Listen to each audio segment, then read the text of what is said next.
آسمان کی اور رات کے وقت آنے والے کی قسم، اور تم کو کیا معلوم کہ رات کے وقت آنے والا کیا ہے؟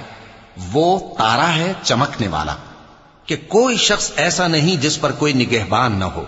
تو انسان کو دیکھنا چاہیے کہ وہ کاہے سے پیدا ہوا ہے۔ وہ اچھلتے ہوئے پانی سے پیدا ہوا ہے جو پیٹھ اور سینے کے بیچ میں سے نکلتا ہے۔ بے شک وہ یعنی خالق اس کو دوبارہ پیدا کرنے پر قادر ہے۔ جس دن دلوں کے بھید جانچے جائیں گے تو انسان کی کچھ پیش نہ چل سکے گی اور نہ کوئی اس کا مددگار ہوگا۔ آسمان کی قسم جو مے برساتا ہے، اور زمین کی قسم جو پھٹ جاتی ہے، کہ یہ فیصلہ کن کلام ہے اور یہ کوئی مذاق نہیں۔ یہ لوگ اپنی تدبیروں میں لگ رہے ہیں اور میں اپنی تدبیر کر رہا ہوں۔